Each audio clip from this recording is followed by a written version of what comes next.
People like you, who are at the bottom, shouldn't come here, it'll get dirty. It's questionable humanity that allows someone to utter such terrible words with ease. There are those with high pride who look down on and laugh at others. Such people are unlikely to be given the time of day by anyone. Humans are creatures that cannot live alone.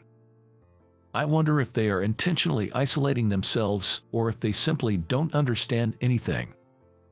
Either way, I think it's unfortunate. My name is David Reed. I'm taking a slightly late summer vacation, and I'm currently at a villa in the Highlands. This highland, where time flows leisurely, is the perfect place for me to refresh both mentally and physically, having been wrapped in the bustling time of the city. Lying on the couch sofa in the living room with large windows, I was reminiscing about an incident that happened right before this vacation while looking out at the mountains outside the window. Triggered by that incident, my thoughts traveled back in time, and before I knew it, I had embarked on a journey reflecting on my life. There's an item called a computer, which is indispensable for people nowadays. It seems that in the past, it was called a microcomputer or an office computer. My deep connection with computers began when I was in the 5th grade of elementary school. Although I knew that computers existed before then, I thought they had nothing to do with me. However, when the operating system OS called Windows 95 was released in 1995, I turned my attention to computers again. Seeing the news that a large number of people gathered at stores to buy it, despite it being late at night on the release day of Windows 95, something inside me was stimulated. My birthday was near at that time, so I asked my father for a computer. Even at that time, when manufacturers were fiercely marketing computers due to the popularity of the newly released Windows 95, the price was at least $2,000. It was a very expensive request for a toy for an elementary school student. But my father listened to my request. He must have felt my earnestness and foresaw the future potential of computers since he used them for work. A computer can become either a useful tool or just a box, depending on how you use it. David, you should think carefully about how you want to use the computer. Prompted by my father's words, I decided to thoroughly learn the basics of computers. This is how my relationship with computers began. One characteristic of my personality is that I am not easily intimidated. Not being easily intimidated means being curious and fearless. I think I am the type of person who actively takes on challenges, is forward-thinking, and does not run away from things that would make most people hesitate. This must have motivated me to boldly challenge something as daunting as computers. This trait was also evident in my interpersonal relationships. In short, I actively engage with others and easily make friends without being shy. When I was playing in the sandbox at the park during kindergarten, one boy asked if he could borrow my shovel.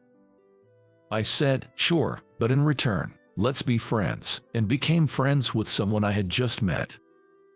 In elementary school, I actively talked to my classmates, and before I knew it, I found myself at the center of the group. I aimed to make 100 friends and kept making new ones.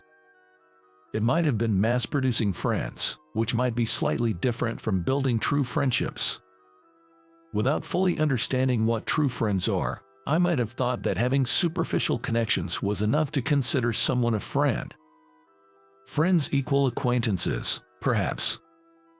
Shallow relationships can easily crack under certain circumstances, and at one point, I ended up being completely ignored by several of my friends.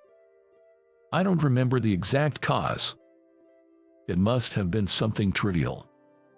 It took quite a while to reconcile with everyone, and it was settled by me backing down. Honestly, I didn't think it was all my fault, but I apologized out of a desire to quickly return to normal relations. After this experience, I started to ponder what true friends are. At the time, I was in the 5th grade and didn't understand complex matters, but I was eager to find the answer to this question. My tool in this quest was the computer my father had bought for me. A key feature of Windows 95 was its enhanced networking capabilities.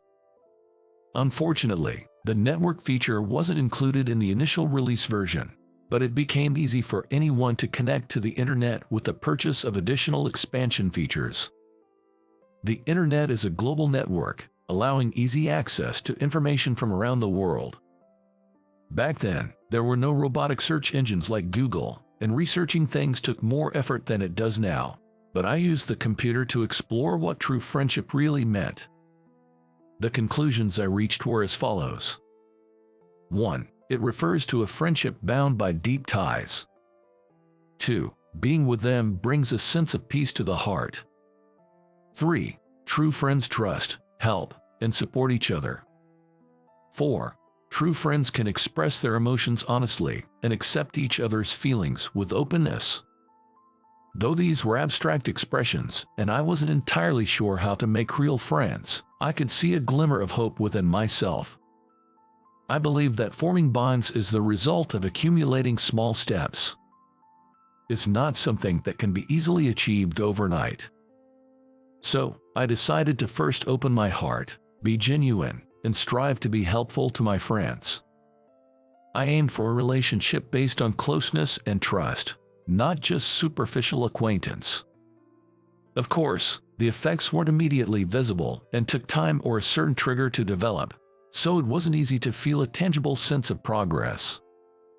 However, I am patient by nature, so I didn't feel rushed or frustrated. It wasn't a conscious effort, it naturally evolved, so I never felt it was hard. In my elementary school graduation anthology, I wrote about 2 aspirations. One was to continue expanding my knowledge and skills in computers and to venture into system development in the future.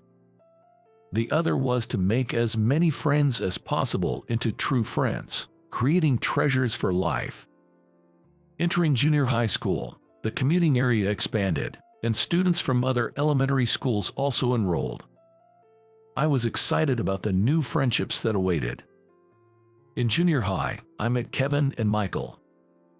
We were in the same class, and upon seeing Michael, I immediately remembered him. He was the boy I became friend with in kindergarten after lending him my shovel in the sandbox. We had gone to different elementary schools, so our contact had ceased. I have a good memory and am good at remembering faces. Even though our appearances had changed during puberty, some features remained, and I recognized Michael right away. "Do you remember me? It's been a long time, but I'm David, the friend you made in the park." "Yeah, I remember. It's amazing to meet you again, especially in the same class. I'm looking forward to getting along with you from now on." Our reunion sparked lively conversations. Then, someone approached us. "Michael, you know someone from another elementary school. Who is this guy?" I was irked a bit by being referred to as this guy, but I replied calmly, "I'm David. We met a long time ago and have just reunited. And you are?" "He's Kevin, my childhood friend. We've known each other since before kindergarten." "Well, that's amazing. Being friends since you were that young." "It's not really amazing. It just happened that way." "Well, yeah, it's one of those inseparable relationships. Michael can't do anything without me. I'm the one taking care of him." "What does he mean by taking care of?" I don't know the history of their relationship, so I can't judge if it's odd, but I felt uncomfortable with Kevin seemingly belittling Michael. Kevin glared at me and walked away with Michael. I've never disliked someone or felt uncomfortable from the first meeting. However, I had an immediate negative impression of Kevin. I've always wanted to get along with everyone, so I've researched attitudes and behaviors that make one easily accepted, using the computer. I also looked into behaviors that make one disliked or avoided. What I found included lack of manners, harsh tone, not greeting, and also condescending attitude and high pride. From what I saw, Kevin seemed to embody all of these traits. It might be premature to judge, but first impressions often prove accurate. I thought it might be best to keep my distance from him. This thought is extremely rare for me, almost as if the world has turned upside down. Because my basic stance has always been to make as many friends as possible. But why is Michael sticking with Kevin? Even though they were childhood friends, I found it strange and couldn't help but feel puzzled. My attention would drift towards the two of them, seemingly without intention, and I felt like Kevin was dominating Michael. When I asked classmates from the same elementary school about them, it turned out my impressions were accurate. Those two have been in the same class from 1st to 6th grade in elementary school. It was a surprise to even me that they ended up in the same class in junior high too. Well, I've been in the same class with them for 4 years now, making it the 5th year. What became clear during their long association was that Kevin acted like the master and Michael like the servant, a dynamic that seemed to persist. I don't understand why Michael puts up with Kevin's commands. I certainly wouldn't want that kind of relationship. I agreed and thought that I couldn't accept such a friendship for myself. I don't believe that's what friendship is supposed to be. Although I understood the situation, I didn't know what to do and could only silently observe. Even when we moved on to the 2nd year of junior high, the three of us ended up in the same class again. I still didn't get along with Kevin and tried to avoid him as much as possible, but I had started talking more with Michael. Whenever we talked, Kevin would somehow always show up and interrupt, which had become a sort of routine, unavoidable since he would approach us even if we tried to avoid him. Kevin's intrusions felt like he was saying, "Don't mess with my subordinate," which was annoying. I often wondered if I was overthinking things. One day, noticing Michael looking at a computer magazine, I struck up a conversation. "Hey, are you interested in computers too? I'm really into them and have been studying a lot about them." "Yay, that's interesting. What a coincidence. I've been interested in computers since around 5th grade. Mostly, I've gained my knowledge from books and magazines like this." "Since 5th grade, was it Windows 95 that got you started?" Finding out that Michael's interest in computers started similarly to mine made me really happy, and we engaged in a lively discussion about computers. As usual, Kevin appeared out of nowhere during our conversation. "What's all the excitement about? Michael's family isn't rich, so he couldn't possibly have a computer." I wasn't aware of his family's financial situation, but I wondered what kind of person would make such a point to someone who didn't know or ask. "David, your family is poor too, right? Poor people consoling each other won't make things any better." "I'm not exactly poor." Being suddenly called a poor person startled me a bit. I was shaken by the unexpected comment, and Kevin seemed to take my reaction as confirmation. "Remember the field trip when we wore casual clothes instead of school uniforms? Your outfit, those worn-out clothes, made me laugh. Can't even afford new clothes, and you didn't bring a packed lunch but ate cheap snacks instead." I was in tears from laughing so hard. I'm the type who gets attached to my belongings, and I tend to wear my favorite clothes for a long time. My mom often tells me to change it up. The reason I didn't bring a packed lunch that day was because both of my parents were busy, and there was no time to prepare one. Of course, I was informed about this beforehand, so I had bought my favorite snacks the day before. For someone who doesn't know the situation to label me as poor and laugh about it is just unacceptable. More than that, being ridiculed for my favorite clothes being cool-looking and my favorite snacks being belittled really made me angry. "Michael, let's go. If you don't hurry, I won't let you touch the computer. You can't afford such an expensive thing. Just do as I say, and I'll let you use it." Wait a minute. Are you bribing Michael into obedience with material things? Is that what friends do? I couldn't stand it anymore, both being mocked myself and seeing Michael treated so poorly. "It's okay, David. Thanks." "Oh, shut up. What's a poor guy like you yelling about? Just adding insult to injury." At that moment, Michael gave me a look that made me hold back, and I let the two of them leave, but I had firmly decided to change my approach. I couldn't just stand by anymore. I decided it was time to have a serious talk with Michael. I wanted this discussion to be uninterrupted by Kevin, so I waited for the right moment to approach Michael. I confronted him about his twisted relationship with Kevin, questioning how he could tolerate being treated like a lackey. Although I initially intended to calmly reason with him, my pent-up frustration with Kevin led me to become emotional, which might have been a mistake. I appreciate your concern, but you're being too nosy. What do you know about my relationship with Kevin? True friends aren't like that, are they? Shouldn't you point out when the other is wrong? Being submissive doesn't help anyone. You don't know the Kevin from the past. He's actually a kind and considerate friend. Yes, he may have become a bit twisted over time, but I believe he'll return to his old self. Until then, someone has to support him. True friends trust, help, and support each other. Michael seemed to think that's how he should act towards Kevin.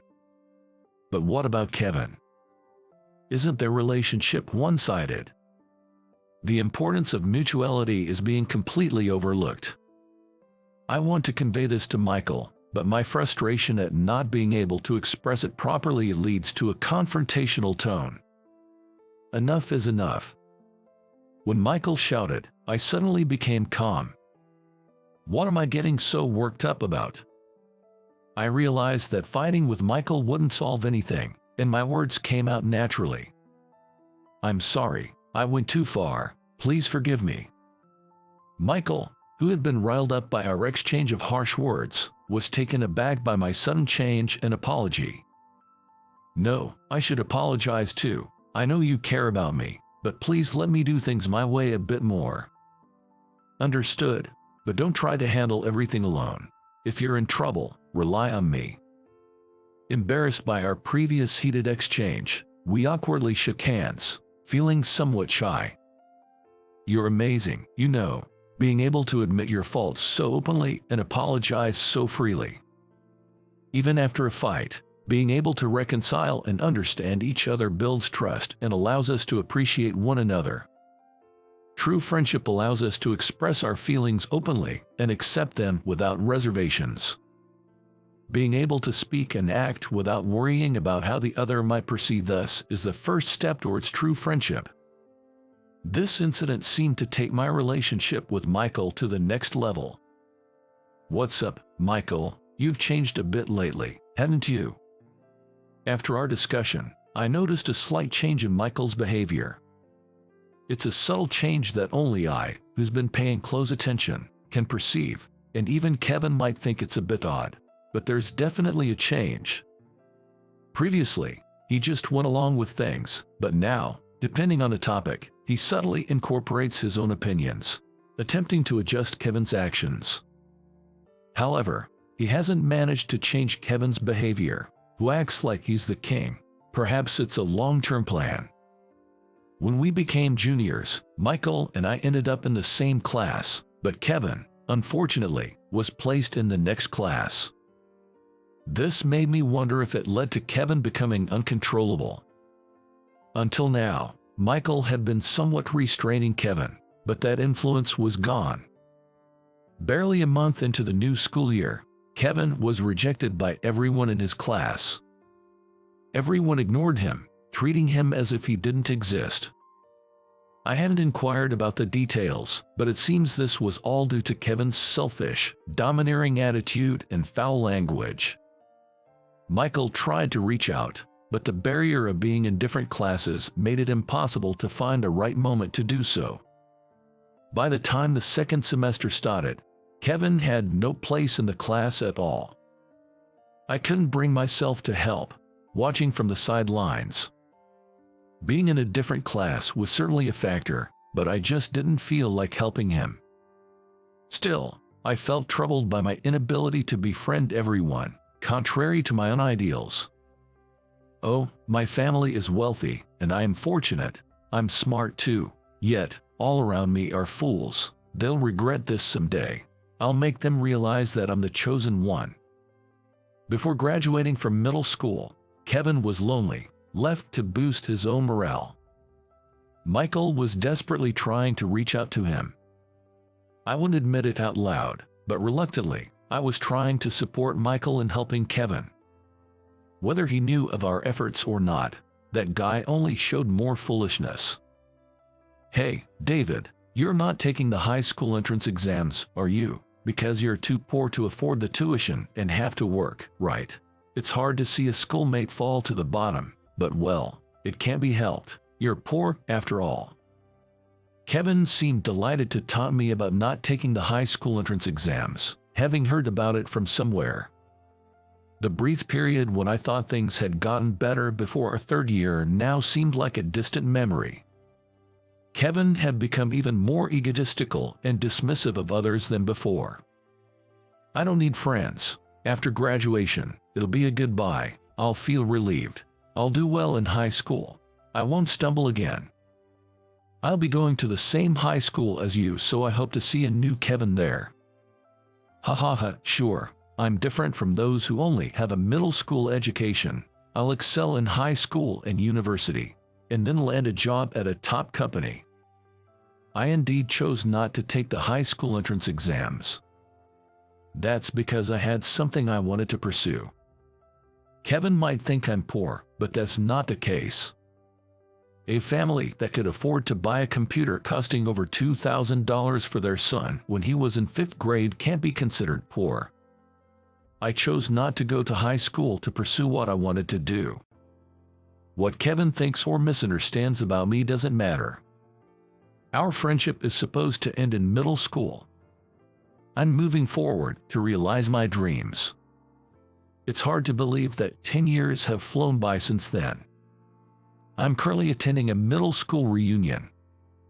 The organizer this time is Kevin. You know, I didn't really want to come because of his invitation, but I did want to see everyone else. Still, choosing a place like this, the high admission fee is a bit much. The words I hear from my classmates are a mix of appraisal and disapproval for today's event. We're in a banquet hall of a famous hotel in downtown. A regular bar would have made the fees more affordable, but Kevin, who volunteered to organize, insisted on this place. "David, long time no see. How have you been?" "Doing well, Michael." Speaking of Kevin. "Yeah, Kevin, well, he's as strong-willed as ever, if not more so since middle school." "Strong-willed, huh?" It was clear from the classmates' comments and Michael's demeanor that this wasn't a compliment. I remember Kevin went to a prestigious high school after graduating from middle school. Michael was worried about him and decided to go to the same high school. Since Kevin chose a public school, I could make it my choice too. Kevin in high school, probably just as you imagine. It seems Kevin carried his worst tendencies from middle school into high school. Without hearing the details, I could imagine the struggles Michael faced during high school. Despite his behavior, Kevin, being smart, managed to get into a top national university. Michael, having set his sights solely on national universities, ended up at the same university as Kevin. Setting aside Michael's college hardships, they unbelievably ended up at the same company after graduating. Michael had always been interested in IT and aimed for a company in that field from the start, but Kevin also discovered IT and focused on getting into the same company as Michael. It seems Michael's troubles with Kevin continued even into their adult lives. I decided to attend today to take a break from work and catch up with old friends like Michael. I was trying to avoid Kevin as much as possible, but just as I stepped outside for some air, he approached me. "Look who it is, David. Surprised you're still around. This is a top-notch hotel. Seems a bit too upscale for a high school dropout, doesn't it?" "Thanks for the warm welcome, really." I rolled my eyes in my mind while mouthing a thank you. I graduated from a top university and landed a job at a leading IT company with a bang. That's out of reach for a dropout like you. You must be working at some small business or on a construction site. 10 years can really show the difference, huh? Seriously, no progress in 10 years. I'm the ace at my company now. Michael, who ended up at the same company by chance, is doing okay, but he's no match for me. Is ace another word for joker? Ignoring Kevin seemed to bother him, so he made an outrageous statement. Hey, look at that woman over there. She's quite something. Perfect for a successful guy like me. Let me show you how it's done. Indeed, there was a very attractive woman where Kevin pointed. Ignoring my warning not to do anything stupid, he practically skipped over to her. Feeling annoyed, I watched from a distance. Kevin seemed flustered after talking to the woman and came back looking defeated. She turned out to be a foreigner, speaking German all of a sudden. I'm fluent in German, but her accent was so thick I had to walk away. Fluent but can understand a bit of accent. I don't think her accent was that bad. Actually, I'm pretty sure she didn't have one. Your turn, David. Go show her what you've got. Your high school level German won't cut it, but it's not like you've got women lining up anyway. Here's your chance. Kevin pushed me towards her, laughing obnoxiously. Annoyed, I brushed off his hand and approached the woman. Leah, what brings you here? There's still time left. David, well, I was free and thought I'd come pick you up. By the way, we're speaking English. We could speak German, but we're in the US, so we stick to English. By the way, is that guy you know, came up and hit on me out of nowhere, so I brushed him off in German. Let's just say he's a troublesome acquaintance. I left Leah and went back to Kevin to say, it seems she had plans, so I couldn't invite her. Did you actually communicate in German? No way. Ignoring Kevin's complaints, I decided to greet my classmates and head home. Of course, I didn't want to keep Leah waiting. Leah and I met in Germany, where we became reliable allies. After graduating middle school, I chose not to pursue high school. It wasn't due to a lack of academic ability or poverty, as Kevin suggested. I wanted to delve deeper into computer studies. With numerous IT certifications available, I became obsessed with acquiring them all. While attending a specialized school, I also took the GED on my father's advice. Juggling both was challenging, but I managed to succeed. Having obtained key IT certifications and conquered the GED, my sights were set on Germany, away from the US. I studied in Germany, eagerly absorbing foreign IT skills and knowledge. Looking back, I'm amazed at what I was able to achieve. I became completely engrossed in my pursuits. I believe that passion led to positive outcomes. In Germany, I met and befriended Leah. Leah is an American German who looks no different from an American but is thoroughly German. Sharing similar goals, Leah and I clicked. After graduating together, when I decided to join a company in the US, Leah also secured a position at the same company and came to America. All right, Leah, things are about to get busy. Looks like the reunion energized you, David. Okay, let's give it our all. And so, we embarked on our next goal. 5 years passed. We're at a party hosted by a certain company. It's a party to announce a new business venture and to introduce newly appointed board members. I'm not fond of such glamorous events, so I found myself idly leaning against a wall with a beer in hand. Why are you even here? Hearing a familiar voice, I turned to see Kevin standing there with a furious expression. Long time no see. Good to see you're doing well. Michael was also there, beside Kevin. Do you even know where you are? This is a party hosted by a leading IT company that's making waves in the industry. Yay, I know. So, why are you here at a major company's party? I was invited here. People like you, from the bottom rings, shouldn't be here. You lower the rank of this place.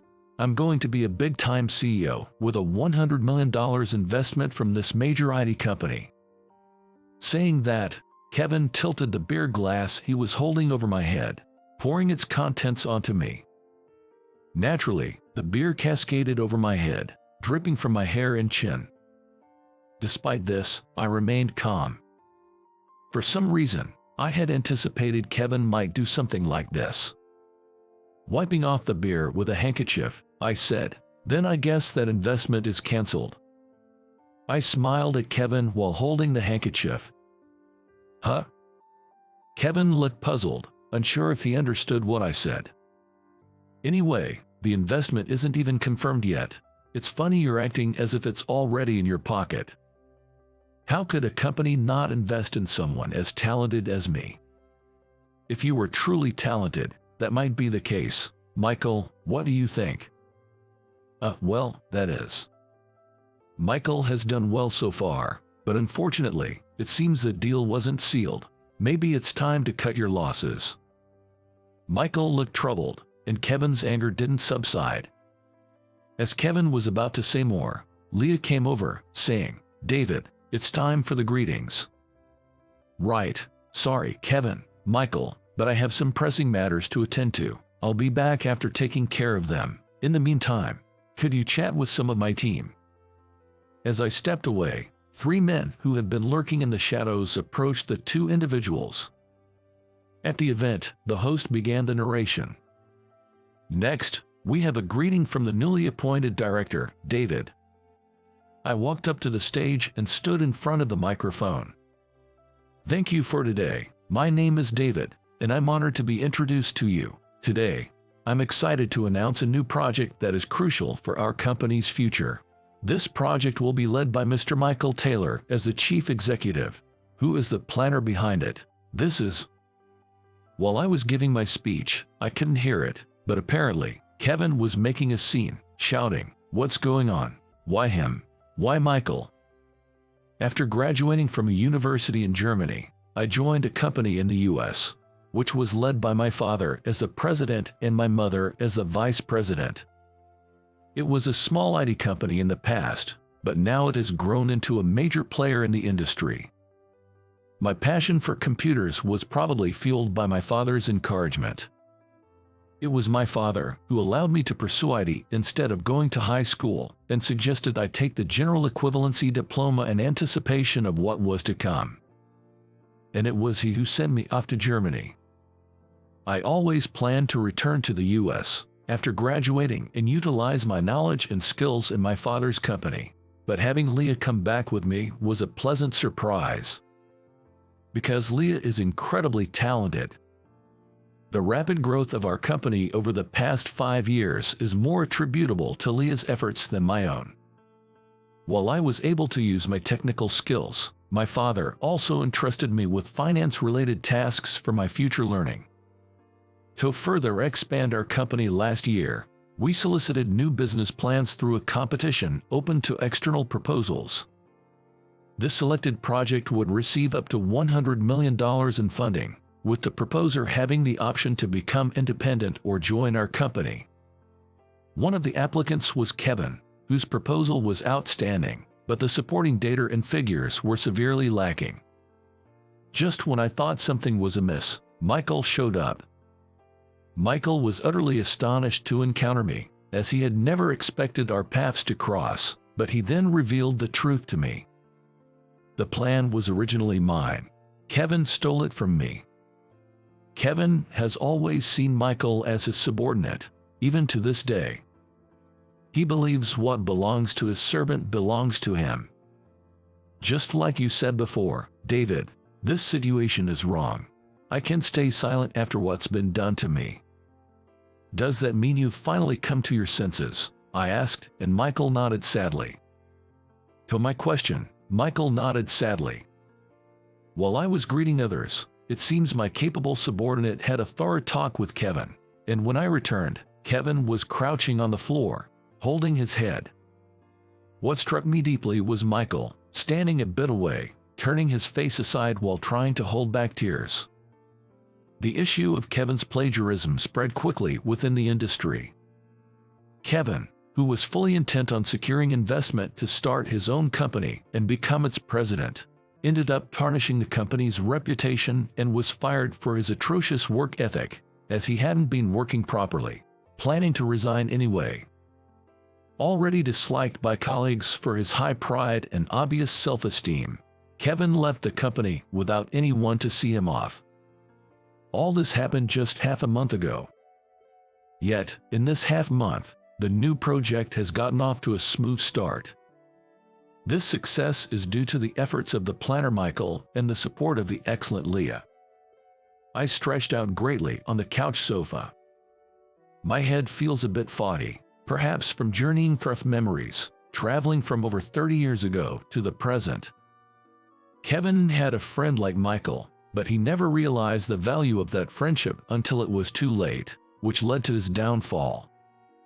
Without making any other friends to open up to and support him, he met a lonely end. I've always tried to cherish my friends. I wonder how much I've been helped by friends. Even when times were tough with ID and GED studies, it was the presence of friends that helped me overcome many challenges. Michael helped me a lot during those times. When I was struggling in unfamiliar Germany, Leah was there to help me. Leah also became a great support when I was working in the US.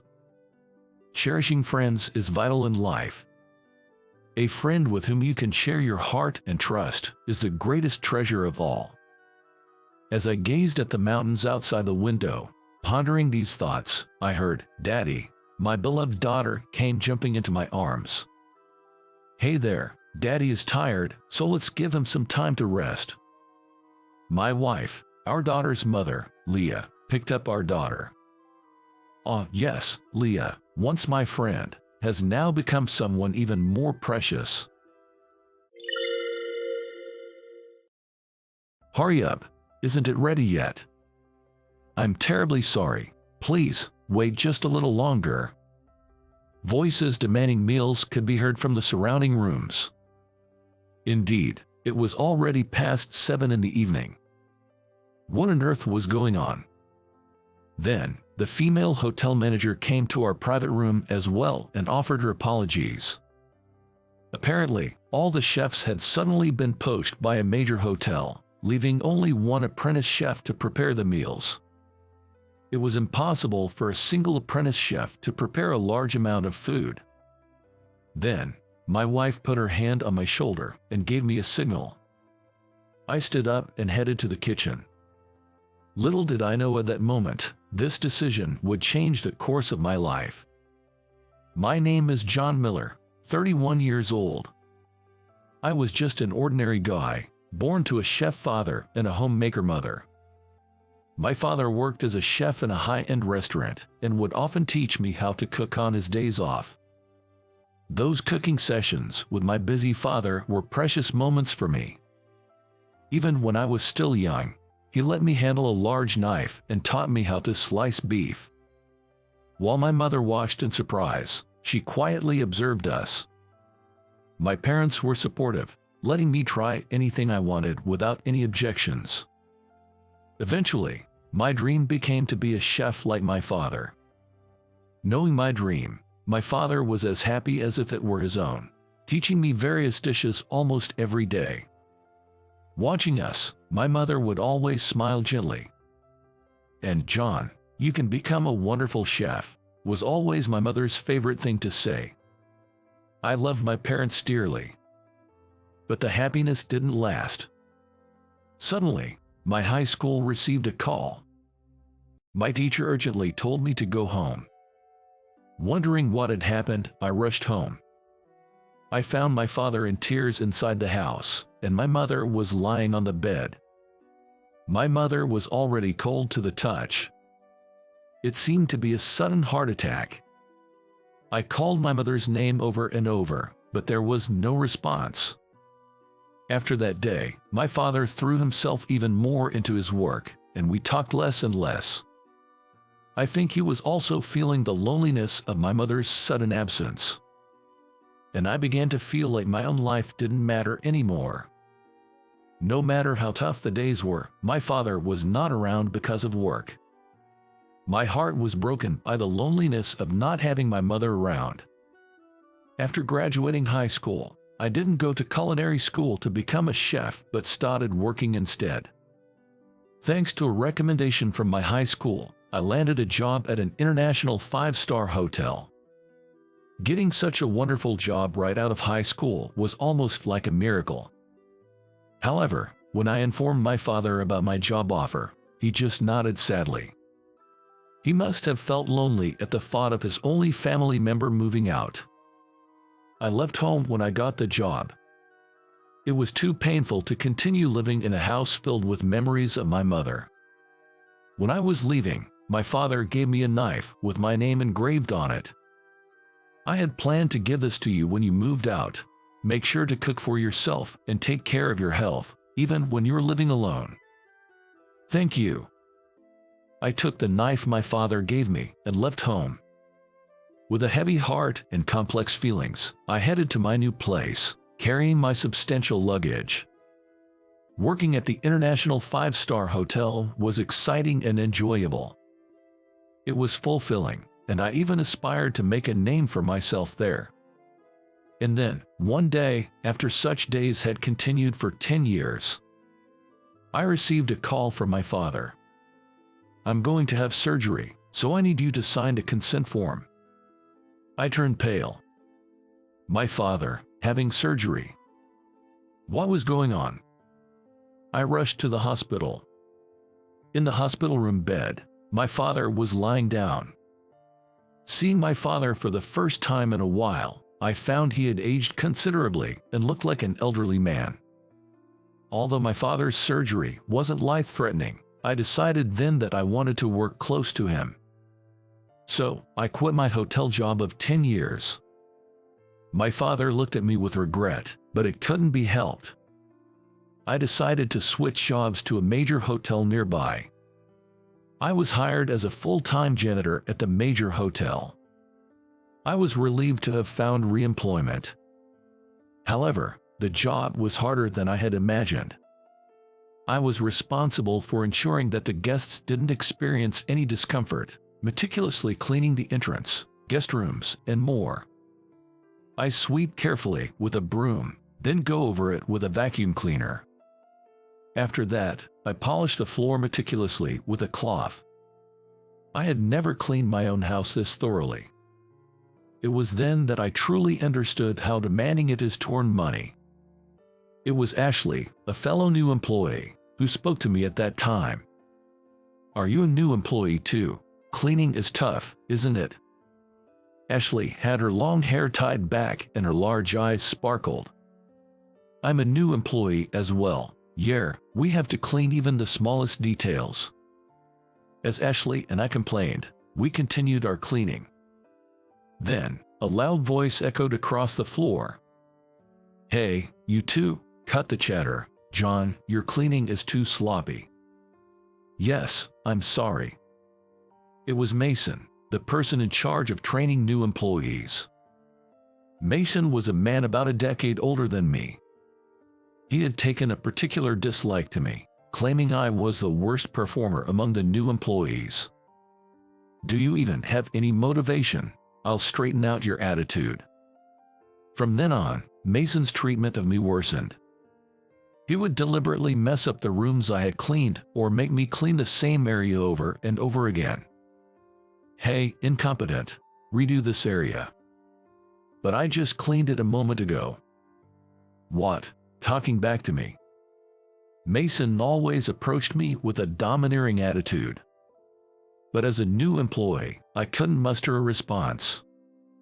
Days like these continued, and I was exhausted both mentally and physically, but there was a silver lining. It was that Ashley and I started dating. As fellow newcomers, we naturally had a lot to talk about. Our tastes in food and TV programs were identical, so it was only natural that we ended up together. After we started dating, I became more positive about things. I think it's because Ashley's positivity contagiously affected me in a good way. And after a while, Ashley and I decided to get married. Turns out, Ashley was pregnant with my child. Ashley couldn't continue working due to her condition, so she decided to quit her job. She didn't want to leave her job, as she was proud of her work and enjoyed it, but it couldn't be helped. In response, I decided to work even harder. Mason gave a puzzled look when he heard Ashley was quitting. And then, glaring at me, he said, "Ashley is good at her job. If anyone should quit, it should be you." But there was nothing I could do. Ashley was suffering from severe morning sickness. It was so bad that she couldn't even eat. Worried, I looked up food she could possibly eat and decided to cook for her. Ashley loves vegetables. I thought I'd make a dish that highlighted the flavors of the vegetables to make it easier for her to eat. As I was thinking about this, I busied myself with cooking. Before I knew it, the meal was ready and placed on the table. Ashley's eyes lit up. "John, that's amazing. You're even more skilled than I am. I'm impressed." She started eating right away. She ate it as if it was delicious. Despite saying she couldn't eat because of the morning sickness, she finished everything quickly, which made me happy. Then, with a curious look, Ashley asked me, "How come you're so good at cooking, John? You're way better than me." I realized I hadn't told Ashley about this and decided to share. I took a deep breath. "You know, I once dreamed of becoming a chef. Remember, my dad is a chef, right? I used to learn a lot about cooking from him when I was little." Hearing this, Ashley nodded. She seemed satisfied with my explanation for being good at cooking. From then on, I took over the cooking duties for the unwell Ashley. Ashley always said the meals I made were delicious. So, cooking became a way for me to relax. And there was good news at work too. Mason, who had been treating me poorly and saying I was incompetent, was transferred to a different luxury hotel.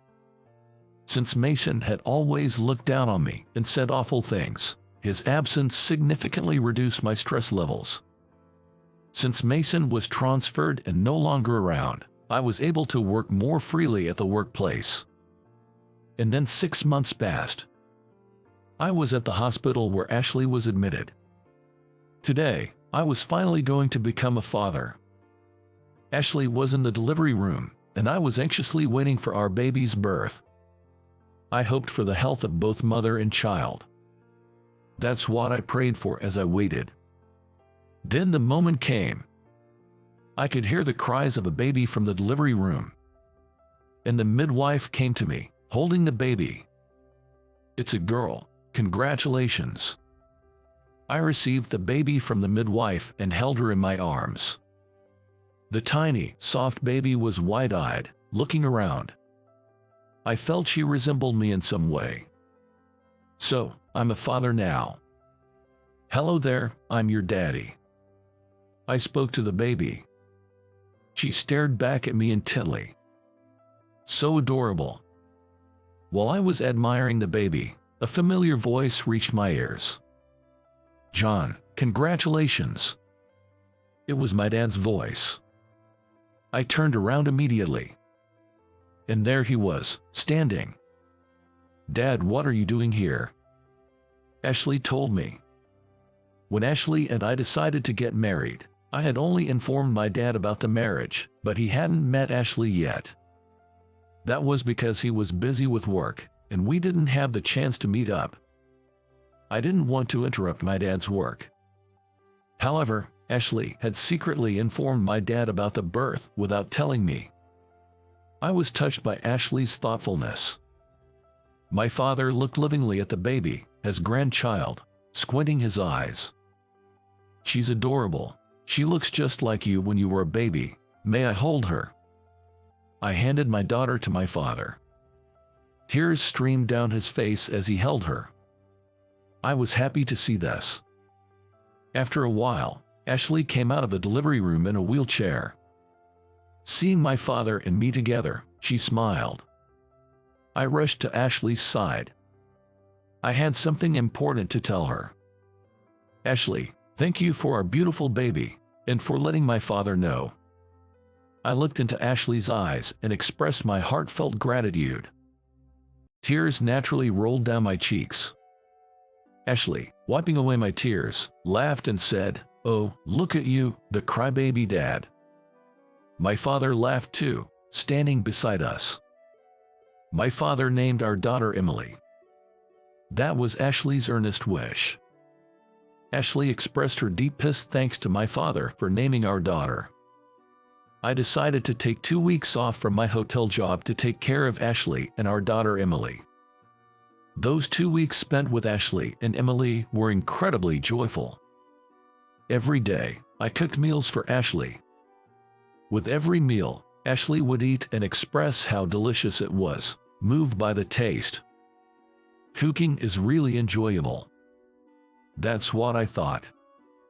When my leave ended and I returned to work after a long absence, the hotel manager introduced me to a man. It was, unmistakably, Mason. Mason hadn't changed at all from 6 months ago. Why was Mason, who was supposed to have been transferred, here? I had a bad feeling about this.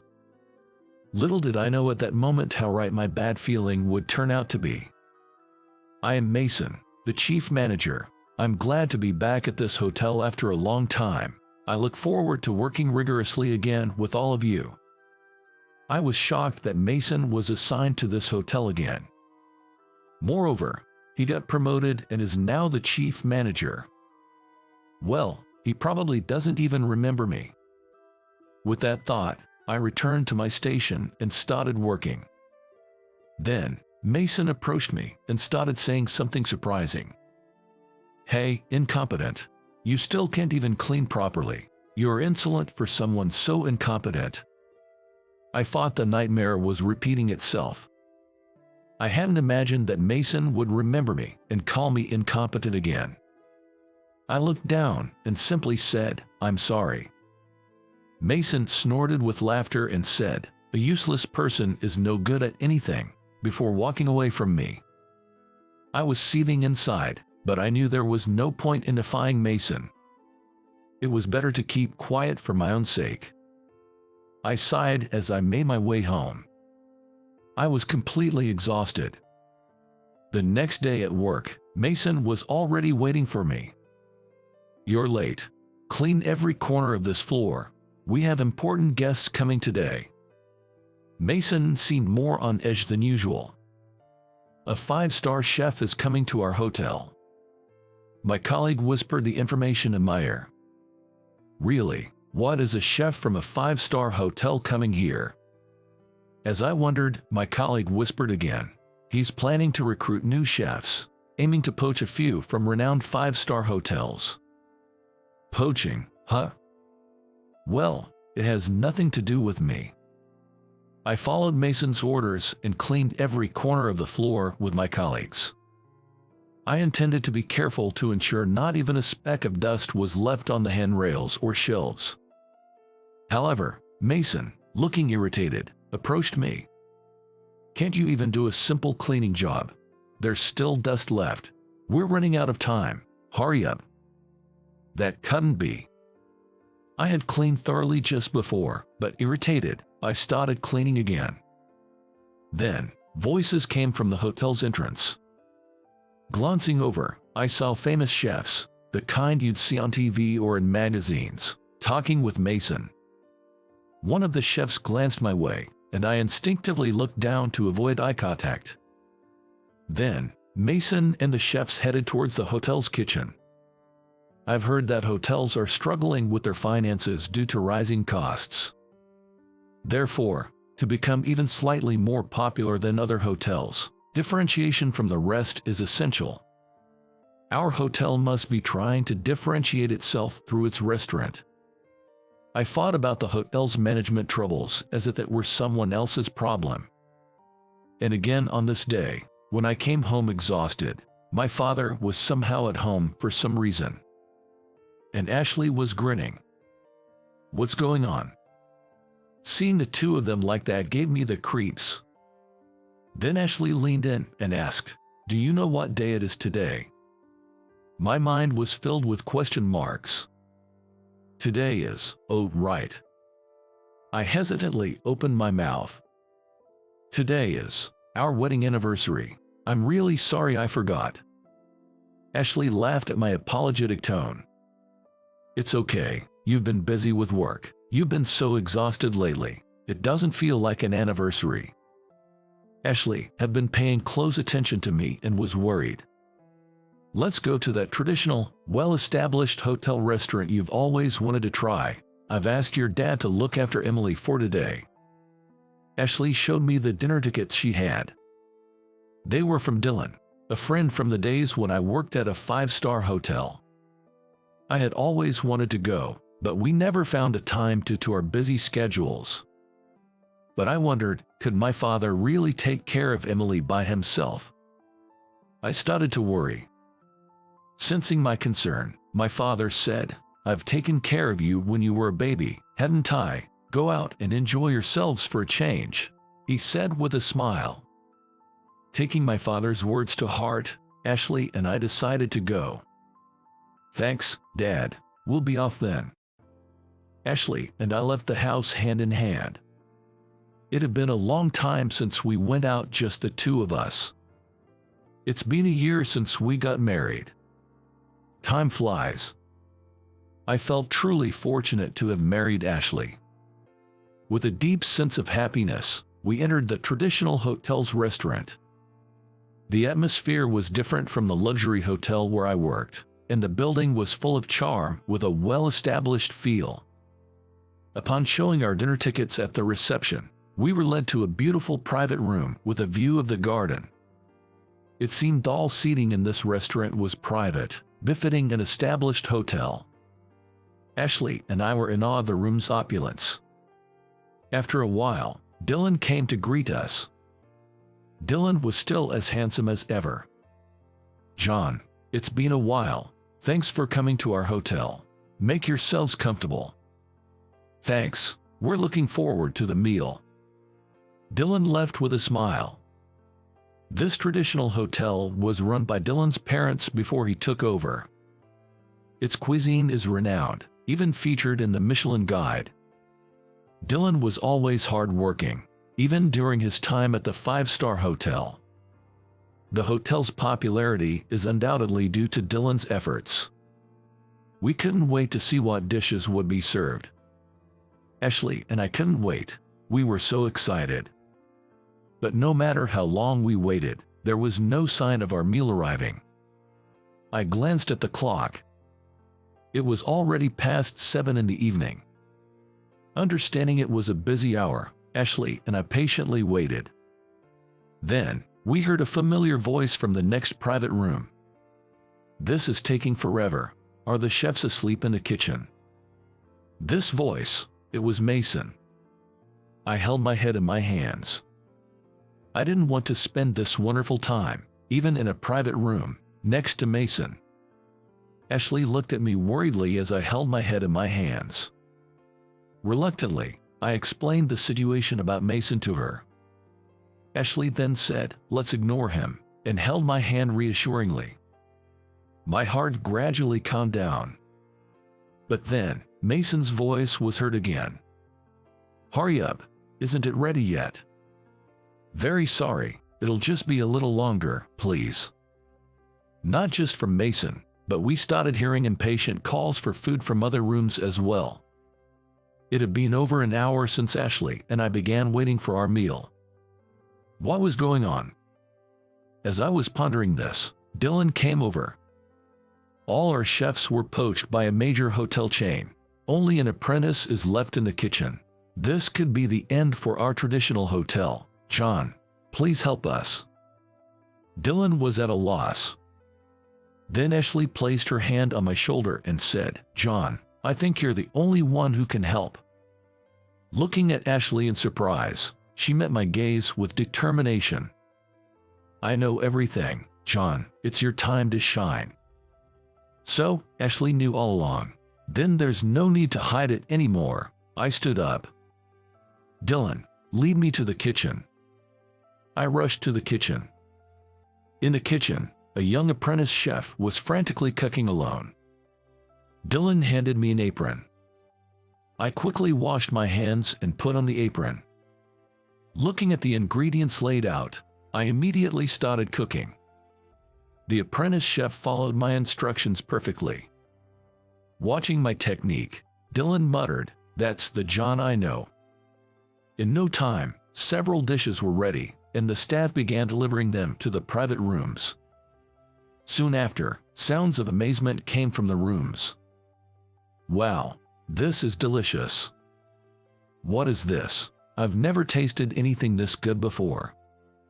But the cooking was far from over. I kept creating new dishes, one after another. The apprentice chef was astounded by my skills. "Who exactly are you?" While moving as I instructed, the apprentice chef threw a question at me. I answered his question directly. I used to be the head chef at a 5-star hotel overseas. The apprentice chef dropped the radish he was holding. "What, really? Don't drop the food on the floor. Keep moving. Don't stop." "Yes, sir." Indeed, my previous job was as the head chef at an overseas 5-star hotel. I started working at a 5-star hotel right after high school.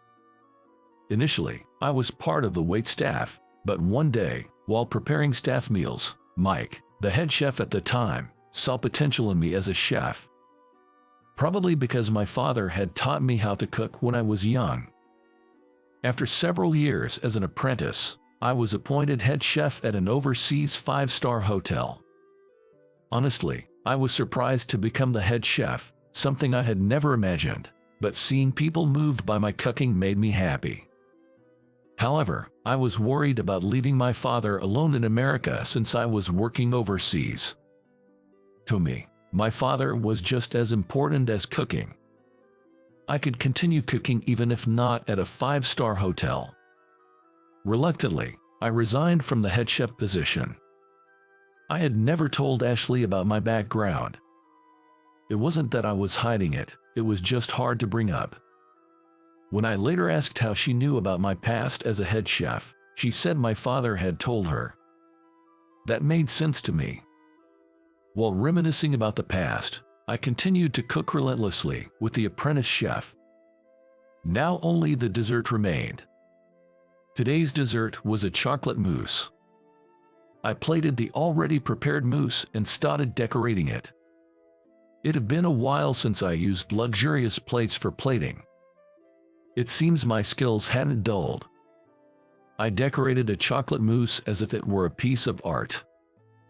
Dylan and the apprentice chef watched me decorate, moved by the sight. The beautifully decorated mousse was carried by the staff to the private rooms where guests were waiting. All the dishes were successfully completed. Dylan, who had watched me cook, and the apprentice chef, who had assisted me, applauded. I showed respect to the two of them. I was exhausted from preparing a full course after such a long time.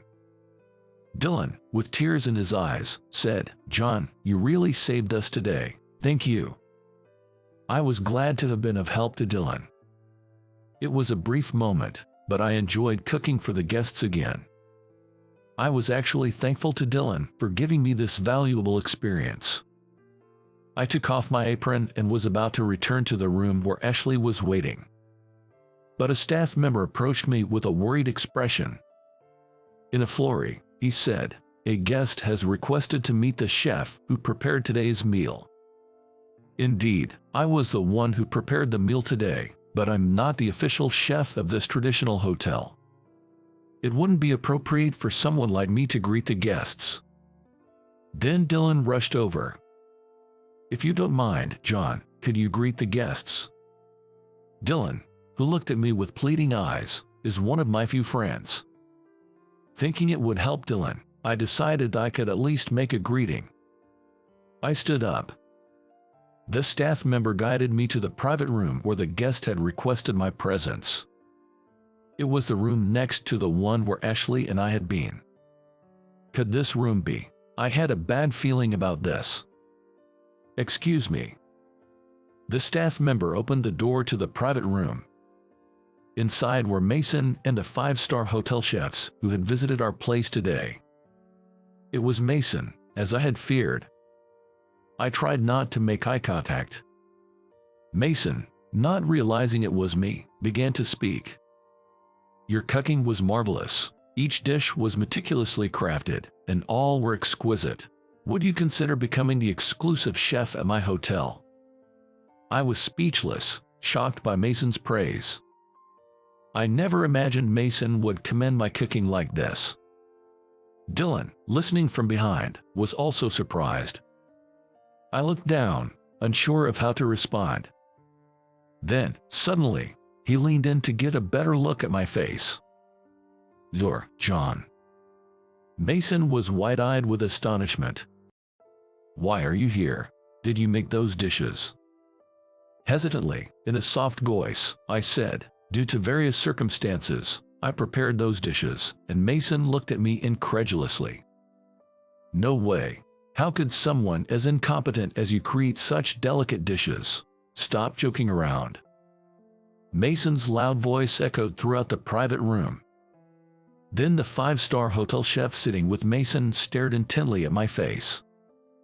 It seemed like he suddenly remembered something. "Aren't you John, the head chef?" The five-star chef looked at me with shining eyes. I still vividly remember. We had met when I was still the head chef at an overseas five-star hotel. Back then, he was an apprentice chef and assisted me. The five-star chef, now brimming with confidence, had a different demeanor back then. That's why I always encouraged him. Mason, puzzled by the revelation, asked the five-star hotel chef, "What's going on here?" Mason seemed to be in a state of panic. It's understandable. He couldn't easily believe that someone he thought was just an employee turned out to be a chef.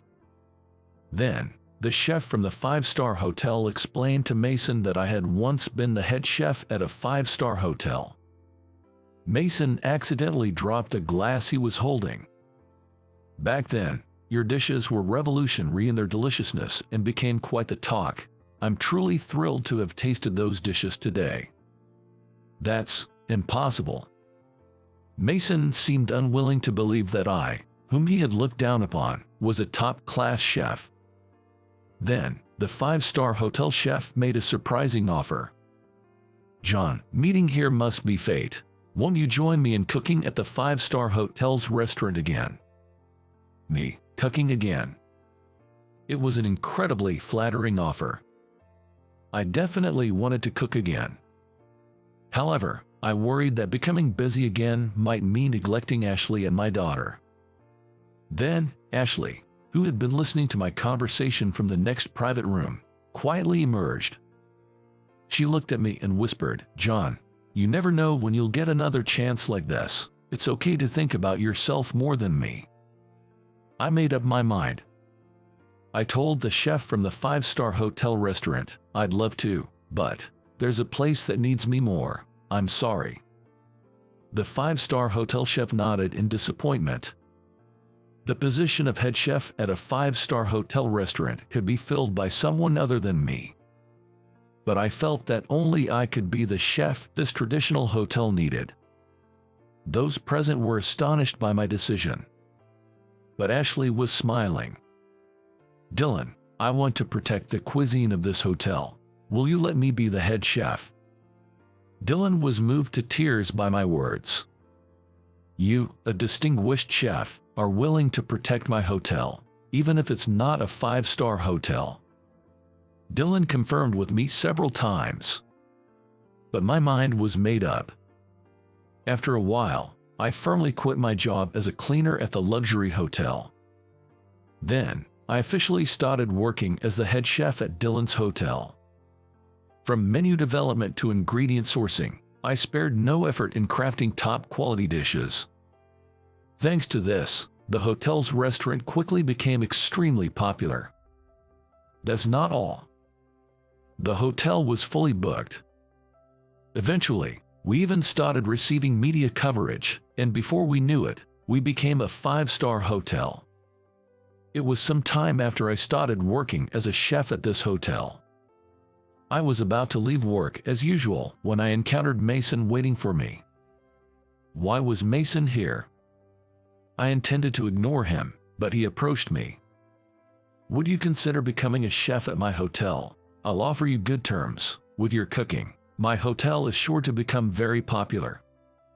I was surprised to see Mason, who had always looked down on me, now turning the tables as if nothing had happened. At the same time, I knew I definitely didn't want to work at a hotel with someone like him. I cannot work for someone who belittles and underestimates others. With that, I left the scene. Mason was left standing there, dumbfounded. And just like that, a year flew by. I continued to focus on developing new menus. Now, our hotel has become so popular that reservations are booked 3 years in advance. Thanks to Dylan's consideration, I occasionally bring Ashley, my daughter, and my father to the hotel to enjoy the cuisine. I hope to continue creating delicious dishes that both my family and our guests will appreciate. Michael, there's something I need to tell you. Wait a minute. It's been a year since my wife passed away. I couldn't refuse when my father-in-law asked me to marry her sister, so I agreed. But as soon as we started living together, I was speechless at the sight of my sister-in-law. I didn't know how much my wife and I owed to this person, and that ignorance was not an excuse. I am Michael. I work at a major corporation. I've been working at this company since I graduated, and 5 years later, I married Heather, a colleague who joined at the same time. It might seem like a normal romance to others, but for me, it was a great love. She was famous for being the most beautiful new employee when she joined. Her features were distinct, and her smile was adorable. Additionally, her casual gestures were very elegant, and her manner of speaking was effortlessly graceful. There were rumors that she must be a lady from a very good family. We were assigned to the same department, so for a while, I worked at the desk next to hers. At first, I was so nervous about working next to such a beauty that we hardly ever spoke outside of work-related matters. I think I was just another colleague to her. Despite our superficial relationship, things changed a bit after the welcome party for new employees. I'm not very good at drinking, so I politely declined the invitation to the after party for my seniors, wanting to go to bed early, and headed to the station. That's when she called out to me from behind, "Michael." "Heather, aren't you going to the after party?" I turned it down. Everyone's drunk, and besides, it's karaoke bar, right? I'm not good at singing, and I don't like it, so I'm going home too. Can I walk to the station with you? Yeah, of course. Despite never having had a proper conversation before, suddenly walking together, I wasn't sure what to talk about. At first, I thought so, but unexpectedly, we clicked, or something, and we naturally fell into easy conversation, and before I knew it, we had arrived at the station. It turned out we were on the same line and going in the same direction.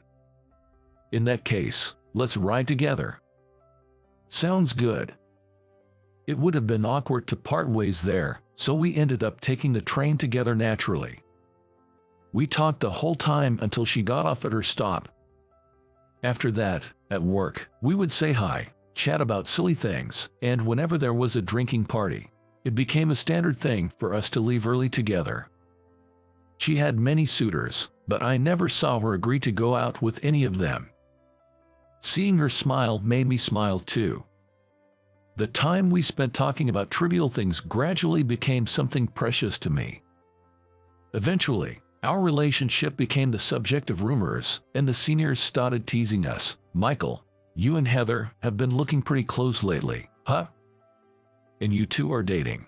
I ended up being teased. But by that time, I had already developed feelings for her, so I was actually happy to hear that others thought so too. I wanted to ask her out. I wanted to tell her how I felt. I wanted to be more than just colleagues, not just companions on the way back from drinking parties, but to have a relationship where we could meet without any reason. But at the same time, I knew I had many rivals.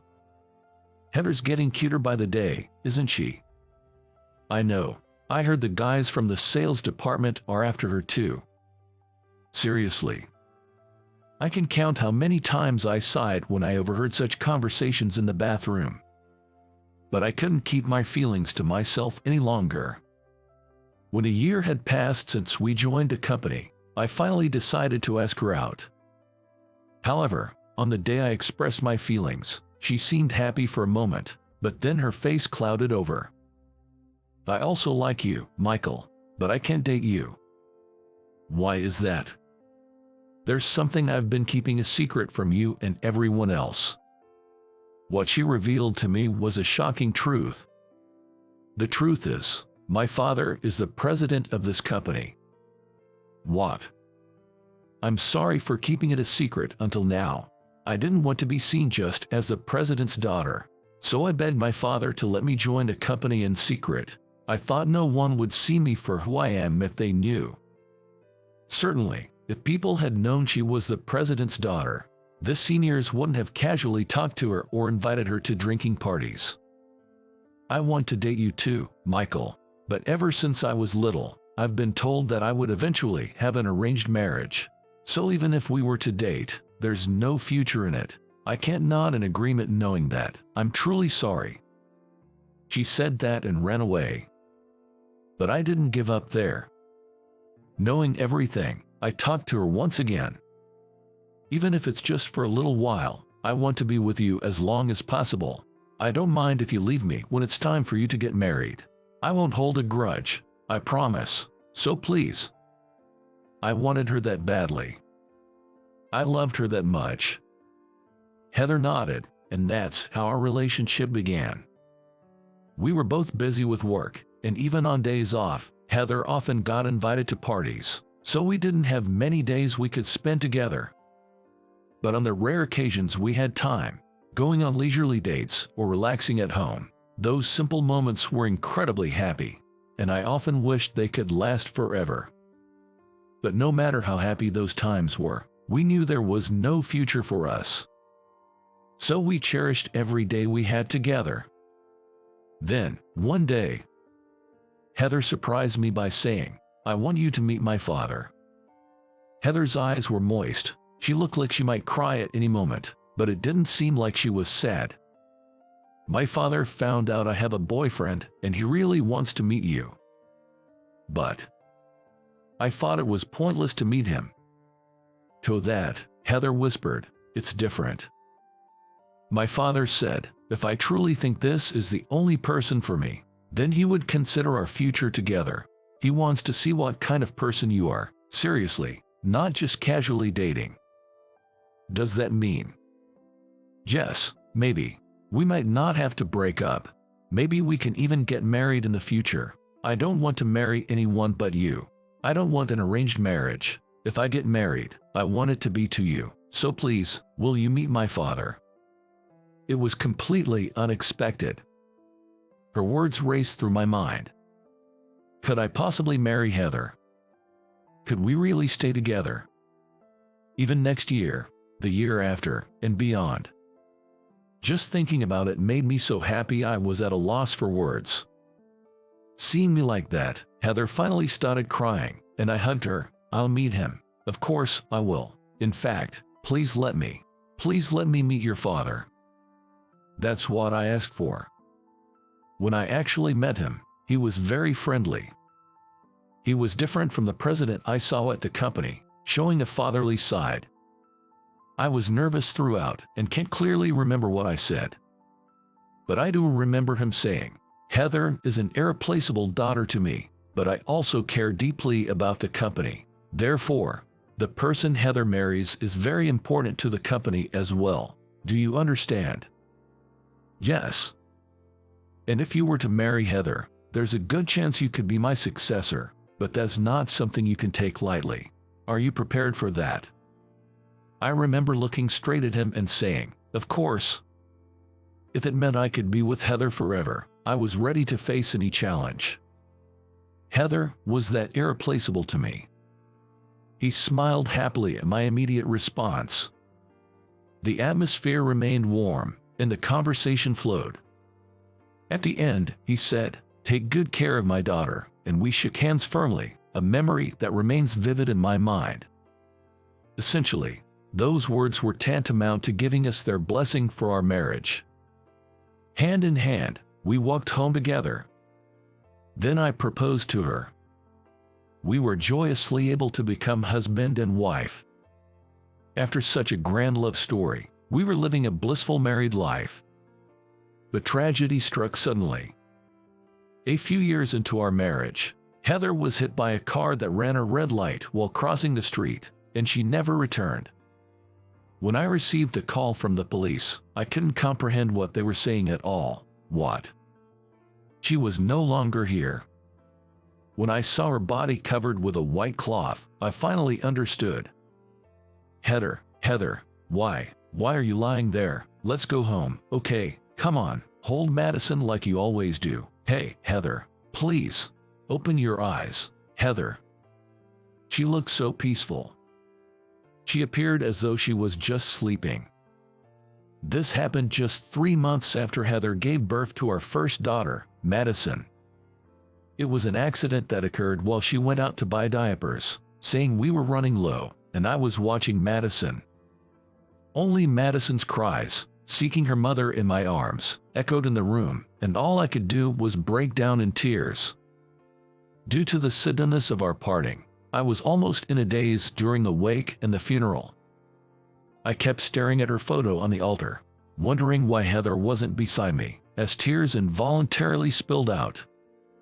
I couldn't accept it, couldn't make sense of it. Why did this have to happen? If only I had gone to buy them at that time. If I had stopped Heather. Or if I had bought the diapers on my way home from work. My mind was filled with these what-ifs, and I felt like my consciousness was sinking deeper into a dark abyss. Even though the attendees offered their condolences, I could hardly respond. Madison. Hearing Madison cry in my arms, as if she was calling for her mom, made me break down crying again, even though it was impossible. But crying forever wouldn't help. Heather was no longer here. But Madison was in my arms. She's here. I have to protect her. I have to raise her. Madison is a treasure for both me and Heather. Heather is no longer here. So, I decided to dedicate my life to raising her. To cherish her while loving Heather. That's when Heather's parents offered for us to live together. But at that time, I was so engulfed in despair that I couldn't hear anything, only thinking that I had to be strong, that I had to raise Madison, and I couldn't give a proper response. I will raise her. Although I was determined, the reality of a single father working while raising an infant was far more challenging than the word difficult could describe. Housework wasn't an issue since Heather and I had shared the chores, and I had mostly taken care of them. But this was my first time taking care of a child alone. Diaper changes were still not perfect, and Madison would end up crying. Even when we made our park debut, it was mostly moms there, so as a man, I inevitably felt out of place. Where's the mom? I would be asked casually, and knowing that any answer would just make them feel awkward, I couldn't respond well, ending up troubling the other person. Gradually, loneliness built up, and I became more and more distressed. Above all, the hardest part was feeding time. Heather had been exclusively breastfeeding Madison. Fortunately, we didn't need to buy formula milk, as Heather cherished the breastfeeding moments very much. But after Heather was gone, we were forced to switch to formula milk abruptly. As a result, Madison refused the bottle, making it difficult for her to stay hydrated. I just wanted her to drink. I wanted her to drink by any means necessary. But my haste led to nothing going right. Gradually, my anxiety seemed to transfer to Madison, leading to a vicious cycle where no matter what I tried, she wouldn't stop crying. I also faced tough days at work. It was known that Heather was the daughter of the company's president and that I was a potential successor after we got married. There were expectations from those around us. I had my own challenges I wanted to tackle and many things I wanted to learn under the president. But the daycares I could send her to, including the one at the company, wouldn't take her until she was at least 6 months old. Relying on my parents had its limits. Balancing both was nearly impossible. I decided to take parental leave until Madison could be admitted to daycare. However, seeing businessmen in suits heading to work while I was taking Madison to the park or the supermarket made me anxious. I needed to get back to work soon. But thinking of Madison, it seemed I couldn't return yet. "Michael, how about we go for a meal together with Madison once things settle down?" I received such messages from colleagues, but their pure kindness felt incredibly heavy at the time. When will things settle down? When can I return? If only Heather were here. The loneliness without Heather, the unfamiliarity with childcare, the rush to return to work, and the growing solitude. Filled with an uncertain future, I felt cornered to the brink of breaking down. Eventually, I was so stressed that I developed a rash all over my body, resembling hives. A year had passed in such a lifestyle, when I was suddenly summoned by my father-in-law, Mr. Wilson, and headed to my in-law's house. "How may I help you?" As I asked while having tea in the living room, he said, "Actually, I have a proposal for you, Michael, which is why I asked you to come." "A proposal?" "Yes, Yolanda, come in." At his call, a woman who closely resembled Heather entered the living room. It was Heather's sister, Yolanda. "It's been a while, Michael." "Yolanda, it's been a while." "Yolanda, have a seat." "Michael, may I get straight to the point?" "Yes." As Yolanda sat across from me, my father-in-law, with a resolved expression, began to speak. "Actually, I'd like to ask you to take care of Yolanda, that's what I'm thinking." What could that mean? As I asked for clarification, he said, "I want you to marry Yolanda," leaving me speechless. "Michael, please." "No, what?" "Please." "But, I'm not thinking about love or marriage anymore, and even though I think Yolanda is wonderful, I still love Heather. I understand how much you cherished and loved my sister. I know it painfully well. That's why I don't need love or romance. You don't have to love me. I just want to be by your side. Please, make me your wife, please." "Yolanda, if marriage is not an option, I don't mind just living together. So please, I beg of you." Her earnestness made me wonder if there was some deeper reason behind her request. But what would Heather think if I agreed to this? Would she be sad in heaven? With that thought, it was hard to say yes. Yet, considering it was a request from Yolanda, whom Heather adored, it was also hard to outright say no. With this new dilemma, I was at my wit's end. At that moment, perhaps sensing the serious atmosphere or the heavy air, Madison began to cry loudly. My mother-in-law tried to soothe her for a while, but with no success. Let me take over," I said as I took Madison to calm her down. But even in my arms, she wouldn't stop crying, and I was at a loss. "May I hold Madison?" Yolanda asked. Yes, of course." Surprised by her request, I hesitantly handed Madison over to Yolanda, and to my amazement, she stopped crying immediately. Oh. She stopped crying. Both my in-laws and I were astonished, but Yolanda looked at Madison with such a tender, maternal gaze, as if she were her own child. It was like seeing a true mother-daughter pair, and in Yolanda's presence, I felt as if Heather was there. The familiar sense of Heather's presence brought back a wave of nostalgia, pain, and sorrow. Ashamedly, tears blurred my vision. "Yolanda." "Yes." "I've decided, let's get married." I resolved to marry Yolanda. Before we married, we started living together as a first step. On the first night, "Michael, there's something I need to tell you," she said as she began to undress, catching me off guard. "Wait, hold on, I tried to stop her in a panic, but then I was taken aback. Yolanda revealed a back scarred with painful-looking burn marks. "Yolanda, what happened?" I couldn't help but ask, despite knowing it was a rude question. "Do you remember the explosion at the company's factory that happened around the time you and my sister got engaged?" "Of course, I remember.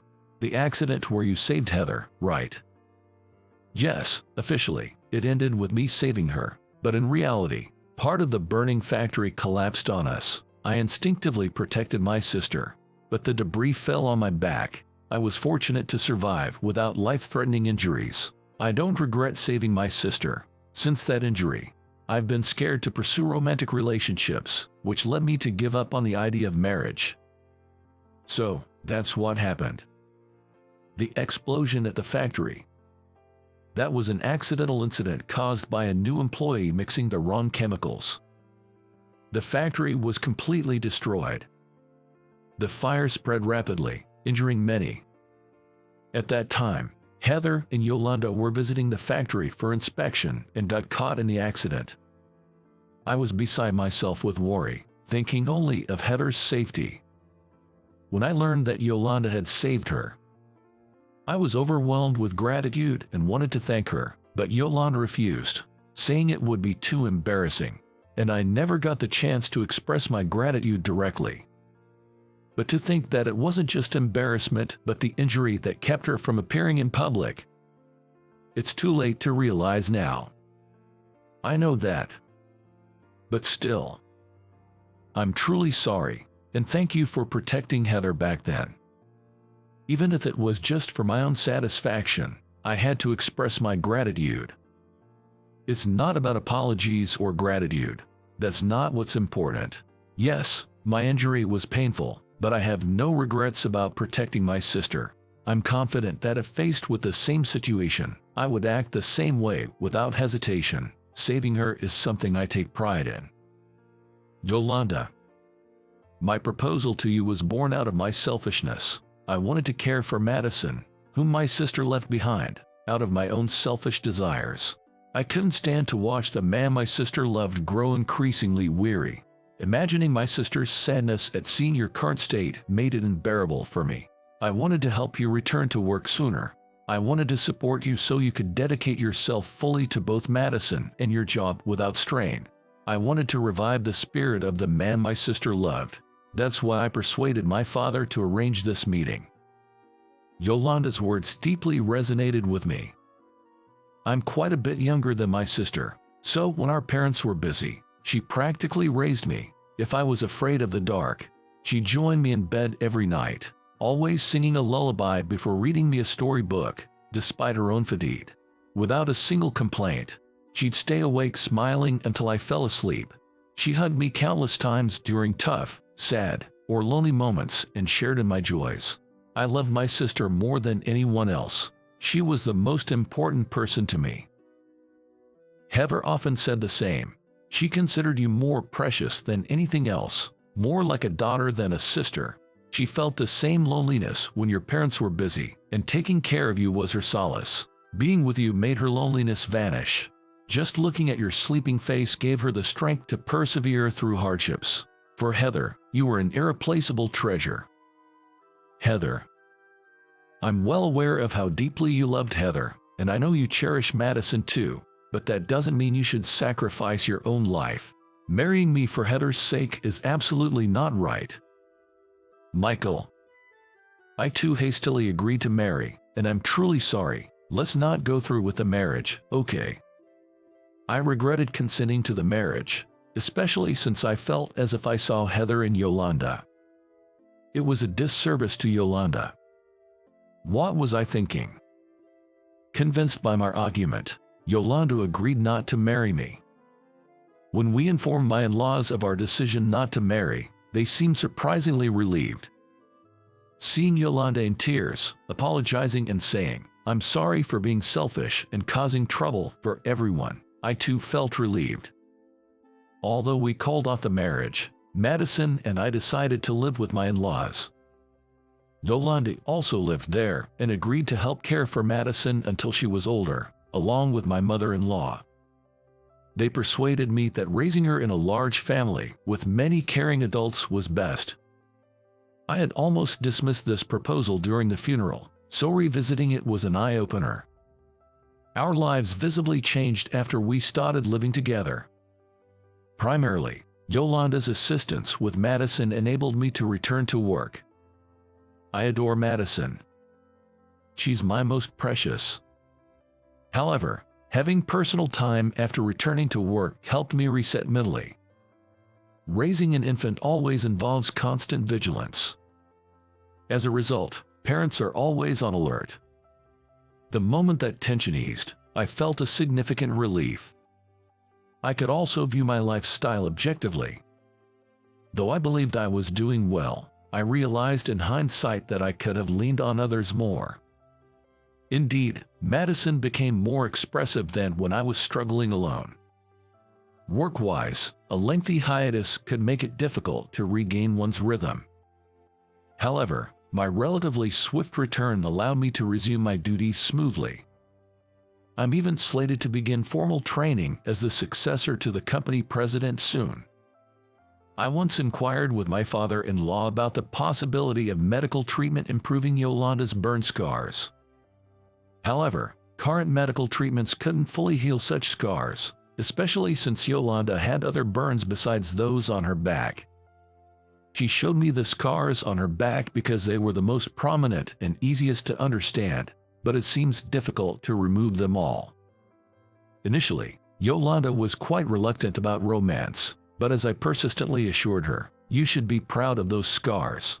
I want you to be proud of them for Heather's sake too. Thank you sincerely for protecting her," she gradually became more positive.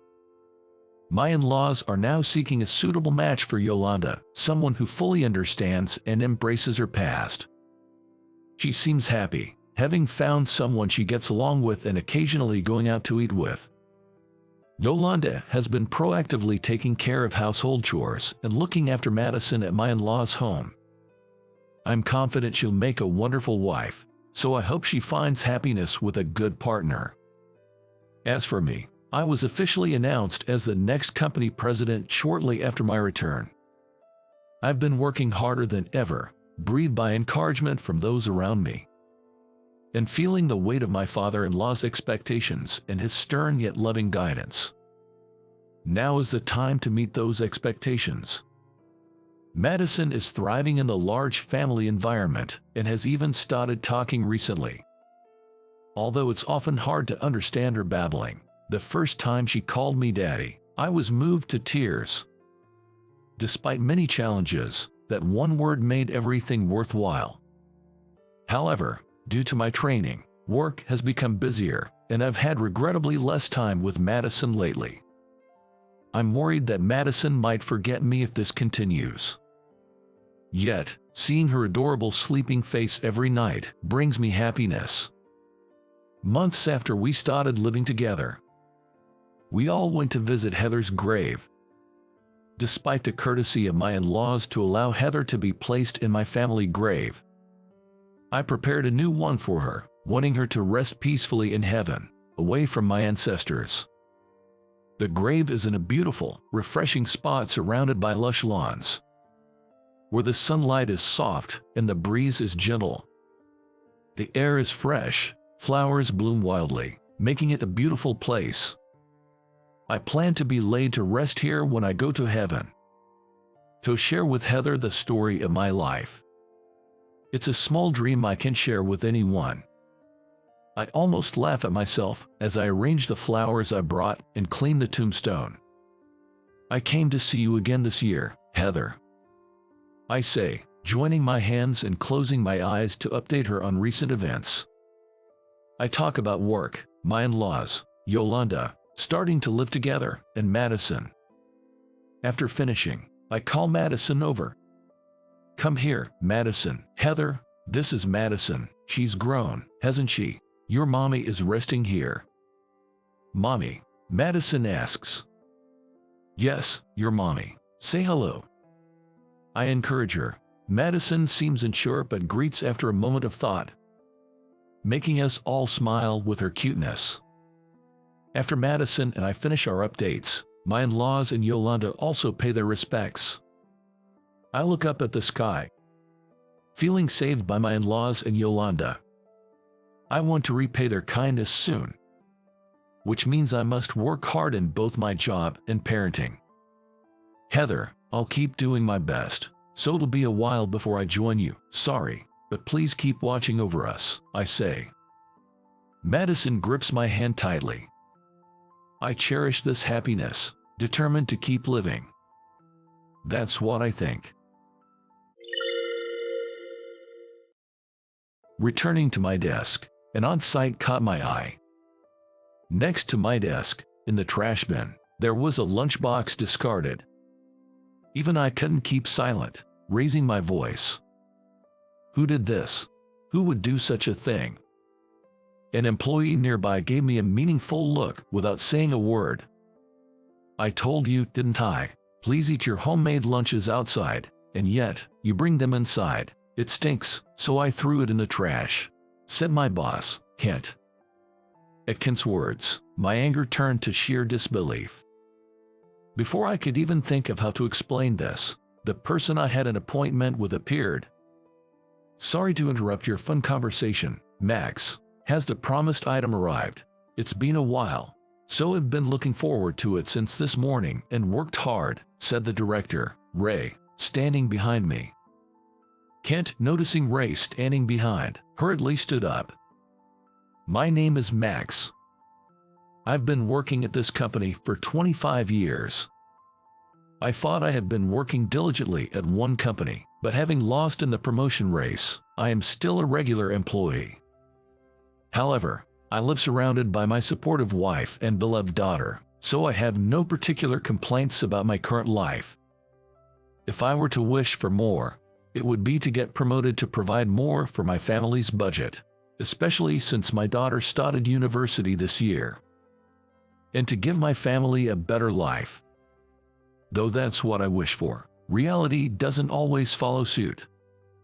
It seems the promotion went to my colleague, Kent, and from April, I will be working under him. For the first few months, Kent, being new to the post, interacted with us with humility. However, gradually, his demeanor began to change. He started to lord over us, outright insulting and belittling our character, and we couldn't keep up. Kent often targeted younger employees, but increasingly he became aggressive towards me, once a drinking buddy. Hey, Max, the documents for this afternoon's meeting are ready, right? I haven't seen the draft yet, he said, his words dripping with condescension. Despite the unpleasant feeling, I said to Kent honestly, no, I wasn't even informed there's a meeting this afternoon. Kent was now my superior. Feeling awkward about my own words, I nevertheless responded to Kent politely. Right after my words, a loud noise erupted. Kent had kicked his desk. Then, he shouted with spittle flying. What are you talking about?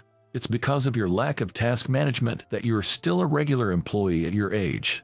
Listen, just to make it clear once more, there's a meeting at 2 p.m. today to discuss upward revisions of future business performance. You need to propose topics to improve productivity. You need to have looked at the preliminary documents by 1 p.m. It's crucial since people from other departments will be there too. Make sure it's done on time. Caught off guard by the sudden outburst, I was stunned. Glancing at the clock, its hands pointed at 9 a.m. No matter how fast I worked, the documents would be incomplete. I had to suggest we work on it together with Kent. Then, he made an unbelievable statement. Well then, I'm counting on you. I'm off for a cigarette break and won't be back for a while. I need to recharge for the big job this afternoon, he said, slipping a cigarette into his breast pocket and leaving the room. Kent's cigarette breaks had always been long, but since his promotion to manager, they became even worse, sometimes not returning during working hours. Today, of all days, He likely won't return until noon. I sighed deeply, seeing my pathetic reflection on the computer screen. I scrambled to gather the necessary data and create a logical, proposal-worthy document. Though it's far from perfect, by the time I finally got it into a presentable state, it was time for lunch break. After working non-stop for hours, I was utterly exhausted, and combined with a sense of relief, I felt my hunger. I searched my bag, then remembered, today of all days, I didn't have my lunchbox. In the rush of the morning, I had completely forgotten, but today was special. As I nervously waited at the visitor's entrance, I saw a figure running towards me, arms full of packages. "Dad, sorry for keeping you waiting. It took longer than I expected, but I'm not too late, am I?" "It's fine. I just went on lunch break. Thank you very much." Out of breath, carrying the lunchbox, was my daughter, Katie.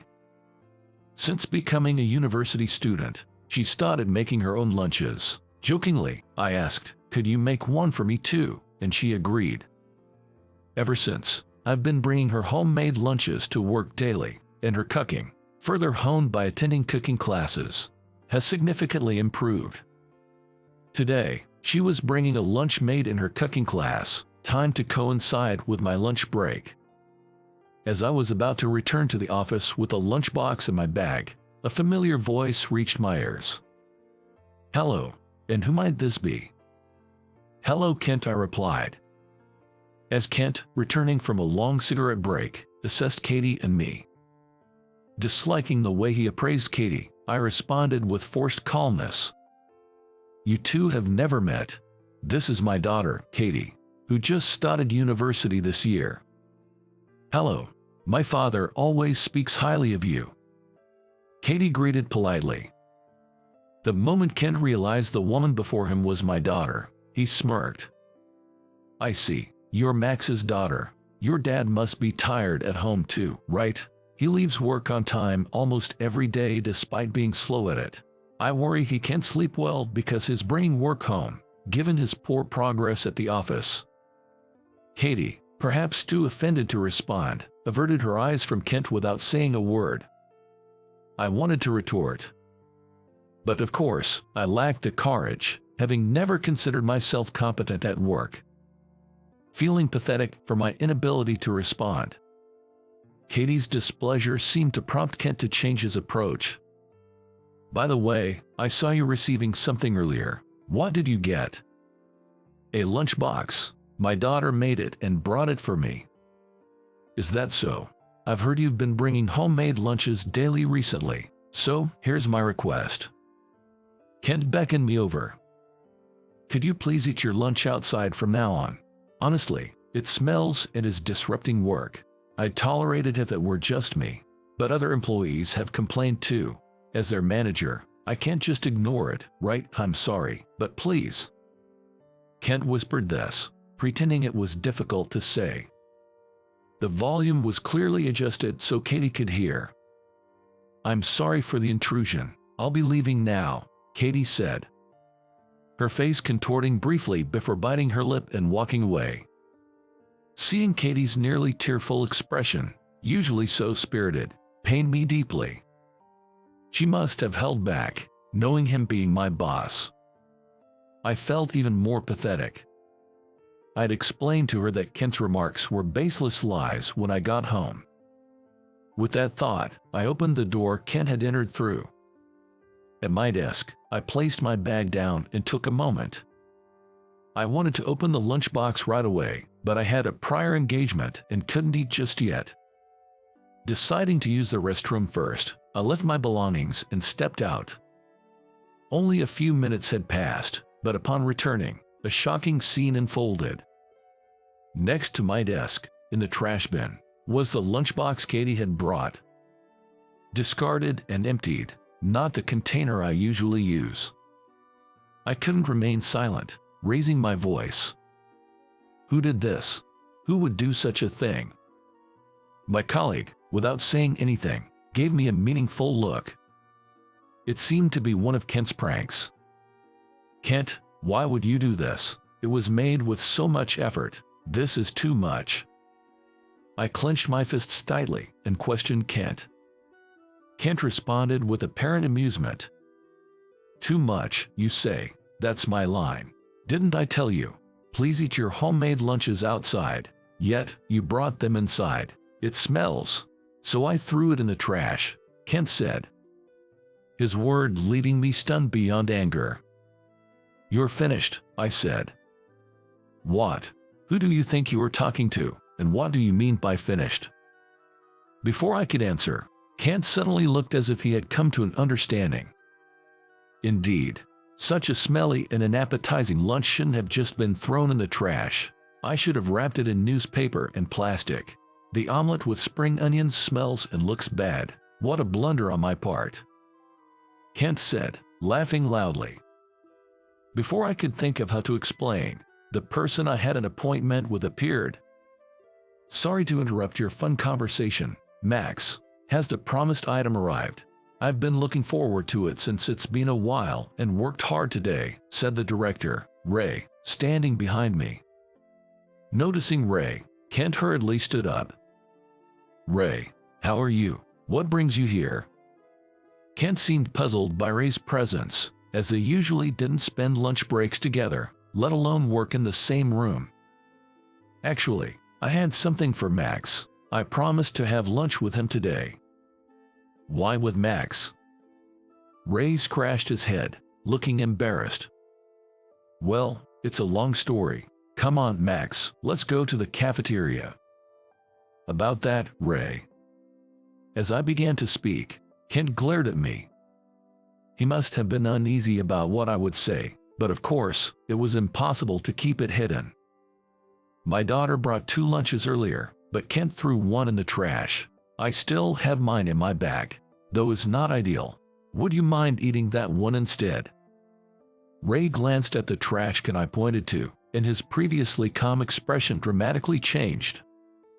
There, he saw familiar lunchbox and food.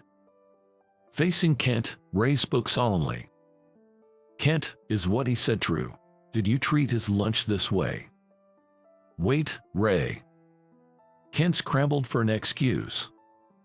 Max has been bringing his lunch every day, and several employees complained about the smell. I don't know how his daughter prepares it, but you can see, right? The omelet with spring onions even smells rotten, and the other food isn't edible. Eating it would have been bad for your health, Ray. It's almost a good thing it was thrown away. Kent, unknowing, only made things worse with his excuses.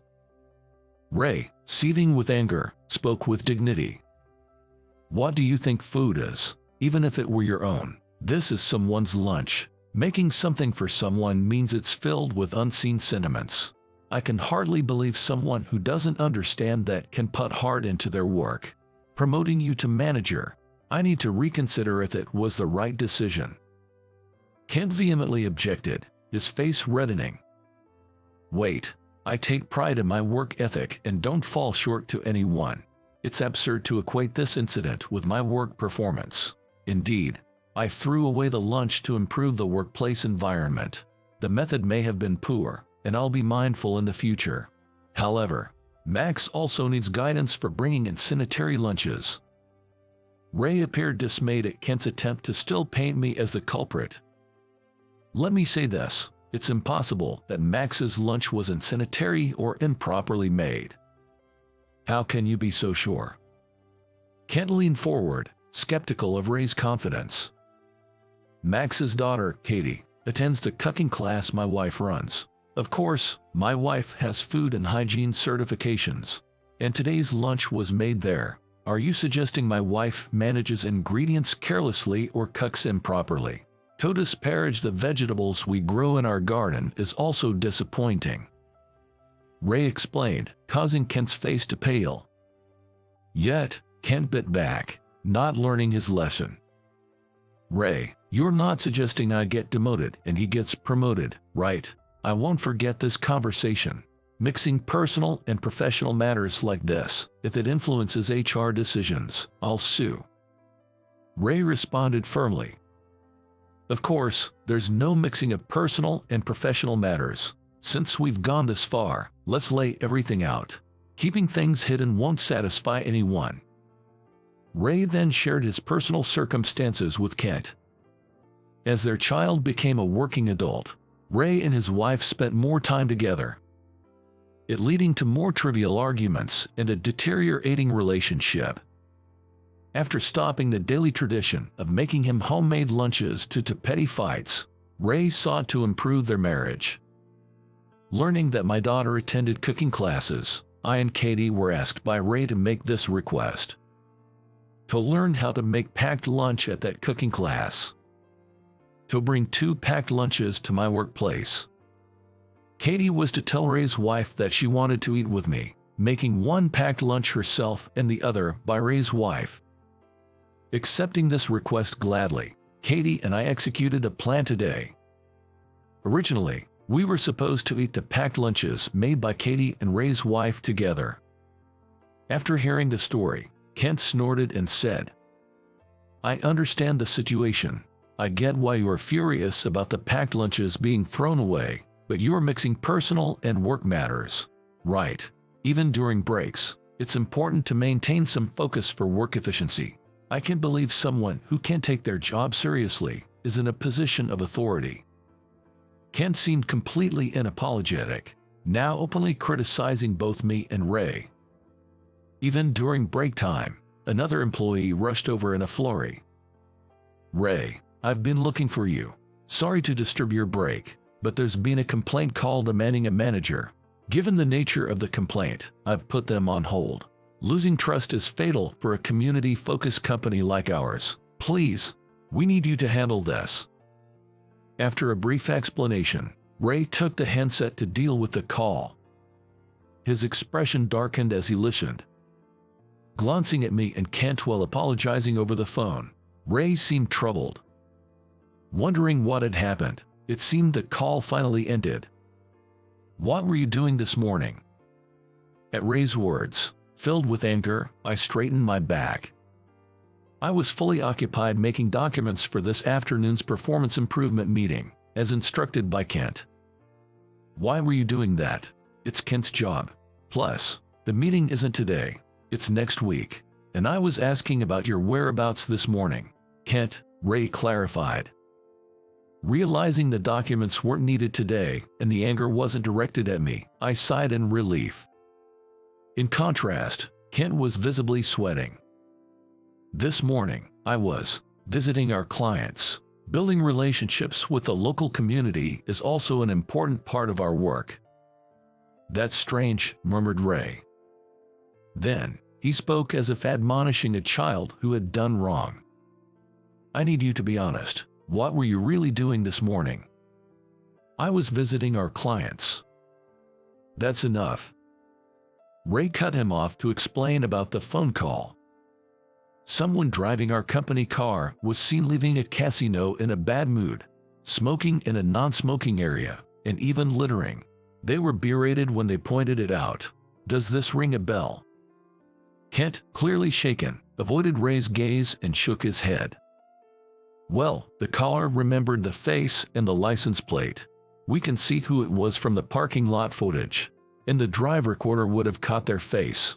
Interestingly, they also mentioned a brand of cigarette, which coincidentally matches the one in your pocket. Since we don't know who it is yet, I'll go apologize instead.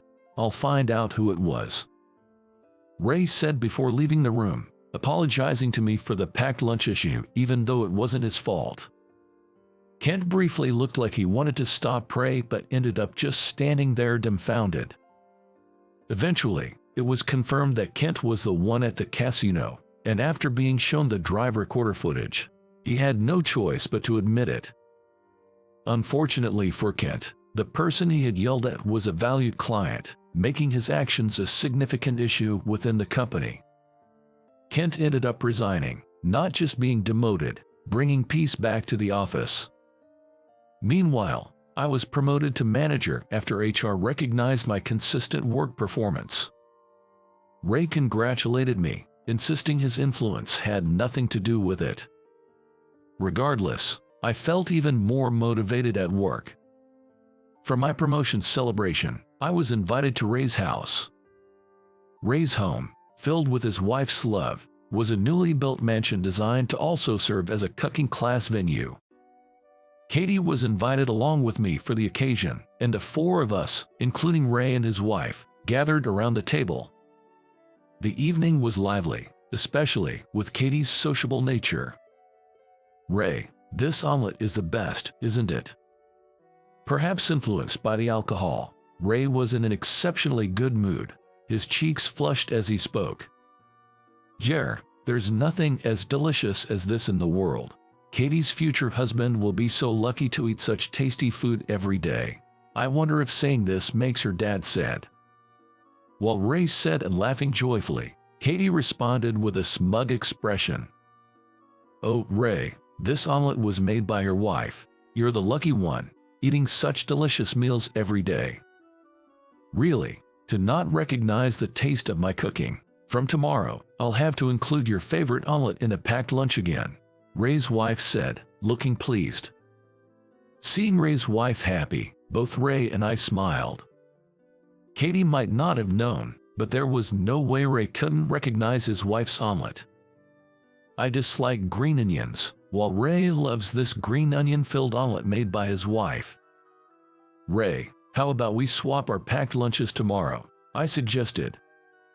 Trying to hide his embarrassment, Ray responded to my proposal. "No, I love my wife's packed lunches more than anything. It's a nice offer, but I'll stick to my own," he said. I remembered the look on Ray's face when he realized his favorite omelet had been thrown in the trash. It's hard to imagine the extent of his anger at that moment. Now, Ray's expression was the complete opposite of what it was then. Not just that. Everyone around the table wore a gentle expression,